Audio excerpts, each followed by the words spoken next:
A lot of people grow up never understanding the mechanics behind money. I know that was true for me. You would be surprised how many adults never learn to track their money. This might seem like a small thing, but it actually matters more than people realize. Today, I want to talk to you about something that's really important to me, and it's something I don't think gets talked about enough. That's teaching kids how money actually works. Let me ask you something for a second. When you were growing up, did anyone ever really show you how money worked? Not just telling you to save your money, don't buy that, or be responsible, but actually walking you through how money is earned, how it moves, and how it can grow? For most of us, that conversation never really happened.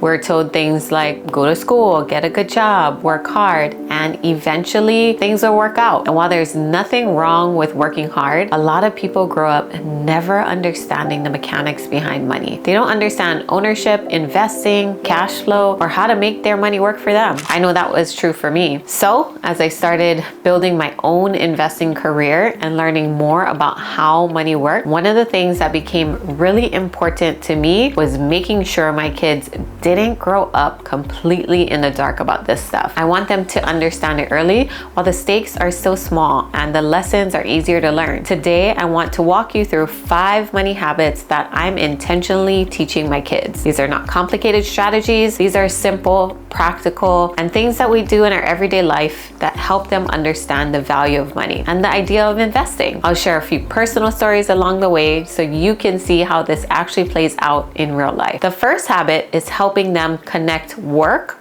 with ownership instead of just chores. When my son was about 8 years old, I brought him with me to one of my rental properties. At the property, we had a coin-operated laundry machines for the renters. Every month, those machines collect quarters. So one day I took him with me when it was time to empty the machine. We opened it up together and started pulling out all the quarters. He was fascinated and surprised at just how many quarters there were. It comes from the washer. Now get this. Is that all your money? Yes. He started asking questions. Where did all this money come from? Why was it in there? And that opened the door to a really simple conversation. I explained to him that we bought those machines and installed them at the property. The renters use them when they do laundry, and each time they use them, they put quarters in. Over time, those quarters add up.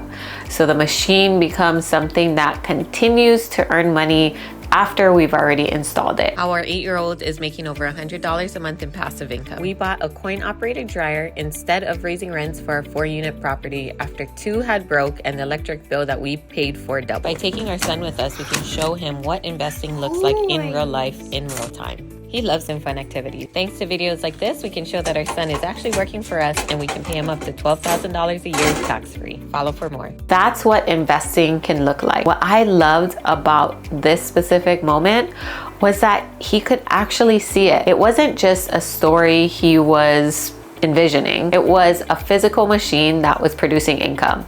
Now here's the part that makes it even more meaningful to him. That laundry income is actually his money. He gets to use it for his spending money or donate it to his church, but he still has to go down there and collect it himself, of course with me. He sees the whole process from the start to finish. The machine produces the income, he gets the money, then he decides what he wants to do with it. That experience alone has sparked so many conversations about investing, ownership, and how money works. The second habit is giving them real control over small amounts of money. Instead of just handing my son cash whenever he wants something, he actually has his own debit card that we load money onto. When he wants to buy something, he has to swipe the card and check the balance. If the balance isn't there, he can't buy it. And I love this because it forces him to slow down and think about it. Every time he uses a card, he sees the balance change. He sees that when money goes out, the number gets smaller. That may sound really simple, but you would be surprised how many adults never learn to track their money this way, or even do that to this day. They swipe cards all day long without really paying attention to where their money is going. So for him, even at a young age, he's learning that money is a limited resource. If he spends it, it's gone until more comes in. The third habit is making the bank a normal place. Whenever I go to the bank to deposit money, I bring my son with me. He comes inside, he sees the deposits happening.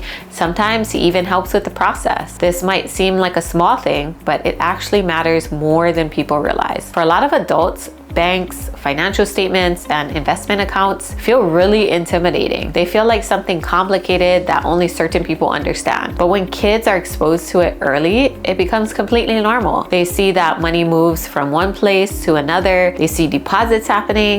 They start to understand that there's a system behind all of this. And when they grow up, they're not intimidated by those environments because they've already been a part of them. The fourth habit is teaching investing early instead of only talking about savings.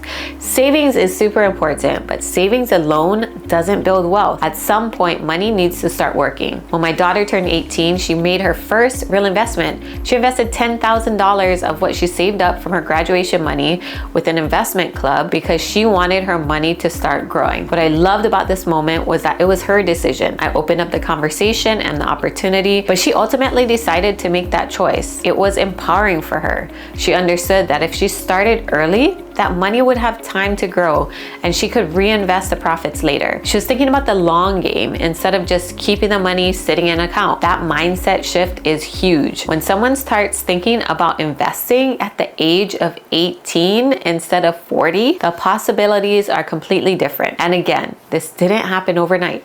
It came from years of conversations about how money grows, her helping me at projects, and seeing how an investor works with money firsthand. The fifth habit is simply talking about money openly in our house. Money isn't some secret topic that we avoid. My kids hear conversations about real estate deals, investing decisions, wins, mistakes, and everything in between. They hear how deals come together. They hear about risks. They hear about lessons learned. That transparency helps them understand that money isn't something mysterious or scary. It's just a tool that people use and need to learn how to use. And honestly, some of the best lessons come from mistakes. When something doesn't go perfectly, we talk about it, what happened, what we learned from it. That kind of environment builds confidence because they're seeing the full picture. When I look back at my own life, I didn't grow up with these kinds of conversations.